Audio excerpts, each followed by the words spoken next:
ಹೋಗ್ಲಿ ನಿಮ್ ಫ್ರೆಂಡ್ಸ್ ಬಗ್ಗೆ ಹೇಳಿ. ಒಂದ್ ಜಮಾನ್ದಾಗೆ ನಾನು 1000 ರೂಪಾಯಿ ನೋಟನ್ನ ಇಂಜಿನ್ ಟೇಪ್ನಾಗ ಇಟ್ಕೊಂಡು KSRTC ಬಸ್ ಅಲ್ಲಿ ಹೋಯ್ತಿದ್ದೆ. ಶೋಕಿನೂ ಇಲ್ಲ ಸರ್, ನನಗೆ ತುಂಬಾ ಜನ ಪ್ರಪೋಸ್ ಮಾಡ್ತಾರೆ, ಆದ್ರೆ ನನ್ಗೆ ಯಾವ ಶೋಕಿನೂ ಇಲ್ಲ. ಇವಾಗ ಹುಡುಗಿರ್ ಸವಾಸಕ್ಕೆ ಹೋಗಲ್ಲ, ಹುಡುಗಿರ್ ಸವಾಸಕ್ಕೆ ಹೋದ್ರೆ ನೆಮ್ಮದಿಯಾಗಿ ನಾವು ಉದ್ಧಾರ ಆಗಕ್ಕಾಗಲ್ಲ.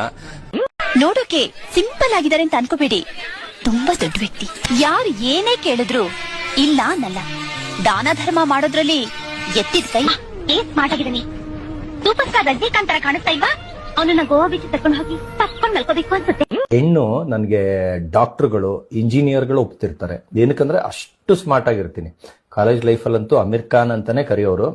ಇಡೀ ಕಾಲೇಜ್ಗೆ ಫಿಗರ್ ಅನ್ನೋರು, ಸ್ಕೂಲ್ಗೂ ಫಿಗರ್ ಅನ್ನೋರು, 8ನೇ ಕ್ಲಾಸ್ ಇಂದಾನೇ ಫಿಗರ್ ಅನ್ನೋರು. ಅಂದ್ರೆ ನಾನು ಸತ್ಯ ಹರಿಶ್ಚಂದ್ರ, ನಮ್ಮದು ರಘುವಂಶ. ರಘುವಂಶದ ಕಡೆಯ ಕುಡಿ ನಾನು. ಕೊಟ್ಟ ಮಾತನ್ನ ಯಾವತ್ತೂ ವಾಪಸ್ ತಗೊಳ್ಳೋದು.